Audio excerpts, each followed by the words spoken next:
First ever factory outlet, Mukunda Jewelers.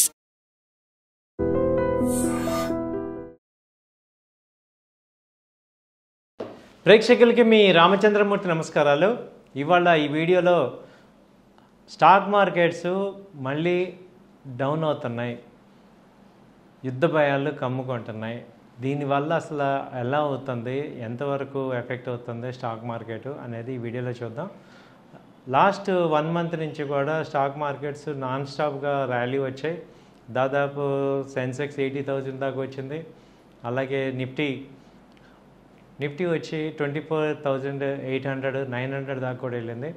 So ఇప్పుడు present Nifty తీసుకుంటే 24,000 దగ్గర వచ్చింది. అలాగే బ్యాంక్ నిఫ్టీ తీసుకుంటే 55,000 దాకా వెళ్ళిన బ్యాంక్ నిఫ్టీ ఇప్పుడు 53,700 ఆ రేంజ్లో ఉంది. సో దాదాపు ఆల్మోస్ట్ 1000 పాయింట్లు తగ్గింది నిఫ్టీ. సో ఇప్పుడు ఏ రకంగా ఉంటుంది, నెక్స్ట్ ఏ రకంగా మార్కెట్స్ ఉంటాయి అనేది చూస్తే మనం అన్ఎక్స్పెక్టెడ్గా ఇప్పుడు ఇండియా పాక్ వార్ అనేది వచ్చే అవకాశాలు కనపడుతున్నాయి. ఆల్రెడీ పాకిస్తాన్లో అంతా కూడా అటాక్స్ జరుగుతున్నాయి ఇండియా మీద. సో ఇండియా కౌంటర్ అటాక్ కూడా ఇస్తుంది. సో ఇదంతా కూడా ఈ వీక్ ఈ మంత్ కూడా అయ్యే అవకాశాలు ఉన్నాయి. ఎప్పుడు టెన్షన్స్ తగ్గుతాయో తెలియట్లేదు, ఎస్కలేట్ అయ్యే ఛాన్సెస్ కనపడుతున్నాయి. కాబట్టి ఏంటంటే ఈ టెన్షన్స్ తగ్గేదాకా మనం ఏం చేయాలి, సో మార్కెట్స్ ఇంకా నెక్స్ట్ లెవెల్ ఎక్కడ దాకా ఉంటుంది అని చూస్తే 23,700 దాకా కింద లెవెల్ మినిమం కనపడుతుంది. అంటే నిఫ్టీ ఇక్కడ నుంచి ఇంకొక 300 పాయింట్స్ డౌన్ అయ్యే అవకాశాలు ఉన్నాయి. అలాగే సెన్సెక్స్ తీసుకుంటే ఇంకొక 1,500 పాయింట్స్ మినిమం వచ్చే అవకాశాలు కనపడుతున్నాయి. 78 77 కూడా ఛాన్సెస్ ఉన్నాయి. సో అక్కడ స్టెబిలైజ్ అయ్యే అవకాశాలు ఛాన్సెస్ ఉన్నాయి. ఇక్కడ ఉన్న సిచ్యుయేషన్ నెక్స్ట్ వీక్ వరకు చూసుకుంటే ఈ కమింగ్ వీక్లో కనుక 24,000 డౌన్ అయిందంటే, కట్ అయిందంటే ఇప్పుడు 23,700 ఆ రేంజ్ వరకు వచ్చే అవకాశాలు కనపడుతున్నాయి. మేజర్గా ఏ సెక్టార్స్ ఎఫెక్ట్ అవుతున్నాయి అని చూసుకుంటే ఇప్పటి వరకు ఈ యొక్క ఆటోమొబైల్ సెక్టార్స్ బాగా డౌన్ అవుతున్నాయి. అలాగే కన్స్ట్రక్షన్ సెక్టార్స్ లైక్ సిమెంటు, తర్వాత పెయింట్ ఇండస్ట్రీస్, ఏషియన్ పెయింట్స్ ఇవన్నీ కూడా డౌన్ అవుతున్నాయి. అలాగే ఐటీ సెక్టార్స్ ఫాల్ కనపడుతున్నాయి. ఐటీ సెక్టార్స్లో కూడా డౌన్ ట్రెండ్ కనపడుతుంది. అలాగే బ్యాంకింగ్ సెక్టార్స్ చూసినా బ్యాంకింగ్ సెక్టార్స్ కూడా కొంచెం డౌన్ కనపడుతున్నాయి. సో హెచ్డిఎఫ్సి బ్యాంక్ కానీ, ఐసిఐసిఐ బ్యాంక్ కానీ, యాక్సిస్ బ్యాంక్ కానీ ఇవన్నీ కూడా డౌన్ ట్రెండ్ అంటే కింద స్థాయిలోకి వెళ్తున్నాయి. సో అలాగే ఫైనాన్స్ సెక్టార్స్ తీసుకుంటే బజాజ్ ఫైనాన్స్, బజాజ్ ఫిన్సర్, అలాగే శ్రీరామ్ ఫైనాన్స్, చోళ ఫైనాన్స్ ఇవన్నీ కూడా డౌన్ ఉన్నాయి. తర్వాత ఈ యొక్క డాక్టర్ రెడ్డీస్ ఫార్మా సెక్టార్స్ తీసుకుంటే అవి కూడా డౌన్ ట్రెండే చూస్తున్నాయి. సో ఫార్మా సెక్టార్స్లో డాక్టర్ రెడ్డి కానీ, లూపిన్ కానీ, Torrent pharma, Ipca laboratories, mankind, Cipla, Glenmark, Glaxo, so ఈ కంపెనీస్ అన్నీ కూడా డౌన్ ట్రెండ్ ఉంది. అలాగే మేజర్గా ఏవియేషన్ కంపెనీస్ ఇండిగో ఎయిర్లైన్స్ అయితే దాదాపు 600 పాయింట్స్ డౌన్ అయింది ఇండిగో. సో ఏవియేషన్ కంపెనీస్, అలాగే హోటల్ సెక్టర్స్ కూడా డౌన్ అవుతున్నాయి. కాబట్టి వీటన్నిటిలో ప్రాపర్టీస్, రియల్ ఎస్టేట్ కంపెనీస్ కూడా డౌన్ అయ్యే ఛాన్సెస్ కనపడుతున్నాయి. కాబట్టి ఇవి వెయిట్ అండ్ వాచ్ చేసుకొని ఇంకా బాగా డౌన్ అయ్యాక ఎంటర్ అవ్వటం బెస్ట్ ఆప్షన్. అలాగే ఓన్లీ సెక్టార్స్ గ్రోయింగ్ ఏముంది అంటే డిఫెన్స్ సెక్టార్స్ మాత్రమే గ్రో అవుతున్నాయి. సో డిఫెన్స్ సెక్టార్లో ట్రెండ్ పాజిటివ్గా కనపడుతుంది.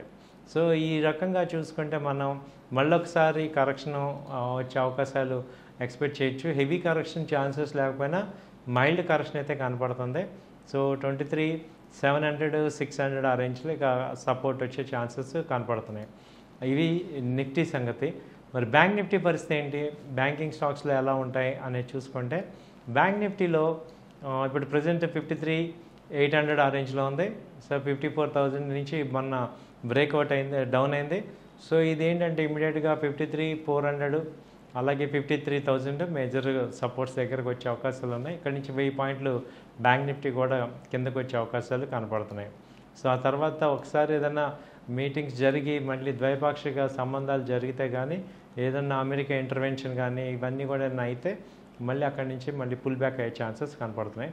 కాబట్టి ఏంటంటే ఈ యొక్క టెన్షన్స్ క్లియర్ అయ్యేదాకా మనందరం కూడా సేఫ్టీగా ఉండటం అనేది బెస్ట్ పాయింట్. సో మీరేం చేయాలంటే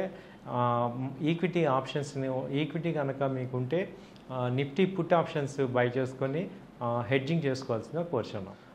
లాస్ట్ 1 మంత్ నుంచి కూడా స్టాక్ మార్కెట్స్ నాన్ స్టాప్గా ర్యాలీ వచ్చాయి. దాదాపు సెన్సెక్స్ 80,000 దాకా వచ్చింది. అలాగే నిఫ్టీ వచ్చి 24,800 900 దాకా కూడా వెళ్ళింది. సో ఇప్పుడు ప్రజెంట్ నిఫ్టీ తీసుకుంటే 24,000 దగ్గర వచ్చింది. అలాగే బ్యాంక్ నిఫ్టీ తీసుకుంటే 55,000 దాకా వెళ్ళిన బ్యాంక్ నిఫ్టీ ఇప్పుడు 53,700 ఆ రేంజ్లో ఉంది. సో దాదాపు ఆల్మోస్ట్ 1000 పాయింట్లు తగ్గింది నిఫ్టీ. సో ఇప్పుడు ఏ రకంగా ఉంటుంది, నెక్స్ట్ ఏ రకంగా మార్కెట్స్ ఉంటాయి అనేది చూస్తే మనం అన్ఎక్స్పెక్టెడ్గా ఇప్పుడు ఇండియా పాక్ వార్ అనేది వచ్చే అవకాశాలు కనపడుతున్నాయి. ఆల్రెడీ పాకిస్తాన్లో అంతా కూడా అటాక్స్ జరుగుతున్నాయి ఇండియా మీద. సో ఇండియా కౌంటర్ అటాక్ కూడా ఇస్తుంది. సో ఇదంతా కూడా ఈ వీక్ ఈ మంత్ కూడా అయ్యే అవకాశాలు ఉన్నాయి. ఎప్పుడు టెన్షన్స్ తగ్గుతాయో తెలియట్లేదు, ఎస్కలేట్ అయ్యే ఛాన్సెస్ కనపడుతున్నాయి. కాబట్టి ఏంటంటే ఈ టెన్షన్స్ తగ్గేదాకా మనం ఏం చేయాలి, సో మార్కెట్స్ ఇంకా నెక్స్ట్ లెవెల్ ఎక్కడ దాకా ఉంటుంది అని చూస్తే 23,700 దాకా కింద లెవెల్ మినిమం కనపడుతుంది. అంటే నిఫ్టీ ఇక్కడ నుంచి ఇంకొక 300 పాయింట్స్ డౌన్ అయ్యే అవకాశాలు ఉన్నాయి. అలాగే సెన్సెక్స్ తీసుకుంటే ఇంకొక 1,500 పాయింట్స్ మినిమం వచ్చే అవకాశాలు కనపడుతున్నాయి. 78 77 కూడా ఛాన్సెస్ ఉన్నాయి. సో అక్కడ స్టెబిలైజ్ అయ్యే అవకాశాలు ఛాన్సెస్ ఉన్నాయి. ఇక్కడ ఉన్న సిచ్యుయేషన్ నెక్స్ట్ వీక్ వరకు చూసుకుంటే ఈ కమింగ్ వీక్లో కనుక 24,000 డౌన్ అయిందంటే, కట్ అయిందంటే ఇప్పుడు 23,700 ఆ రేంజ్ వరకు వచ్చే అవకాశాలు కనపడుతున్నాయి. మేజర్గా ఏ సెక్టార్స్ ఎఫెక్ట్ అవుతున్నాయి అని చూసుకుంటే ఇప్పటి వరకు ఈ యొక్క ఆటోమొబైల్ సెక్టార్స్ బాగా డౌన్ అవుతున్నాయి. అలాగే కన్స్ట్రక్షన్ సెక్టార్స్ లైక్ సిమెంటు, తర్వాత పెయింట్ ఇండస్ట్రీస్, ఏషియన్ పెయింట్స్ ఇవన్నీ కూడా డౌన్ అవుతున్నాయి. అలాగే ఐటీ సెక్టార్స్ ఫాల్ కనపడుతున్నాయి. ఐటీ సెక్టార్స్లో కూడా డౌన్ ట్రెండ్ కనపడుతుంది.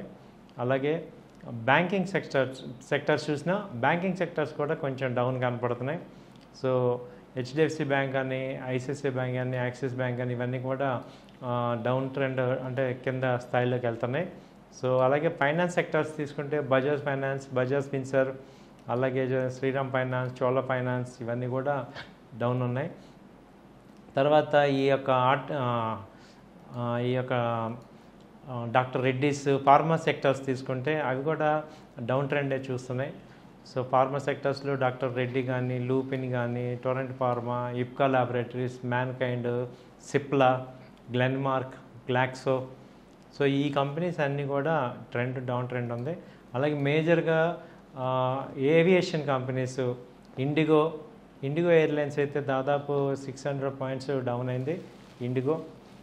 సో ఏవియేషన్ కంపెనీస్, అలాగే హోటల్ సెక్టర్స్ కూడా డౌన్ అవుతున్నాయి. కాబట్టి వీటన్నిటిలో ప్రాపర్టీస్, రియల్ ఎస్టేట్ కంపెనీస్ కూడా డౌన్ అయ్యే ఛాన్సెస్ కనపడుతున్నాయి. కాబట్టి ఇవి వెయిట్ అండ్ వాచ్ చేసుకొని ఇంకా బాగా డౌన్ అయ్యాక ఎంటర్ అవ్వటం బెస్ట్ ఆప్షన్. అలాగే ఓన్లీ సెక్టార్స్ గ్రోయింగ్ ఏముంది అంటే డిఫెన్స్ సెక్టార్స్ మాత్రమే గ్రో అవుతున్నాయి. సో డిఫెన్స్ సెక్టార్లో ట్రెండ్ పాజిటివ్గా కనపడుతుంది.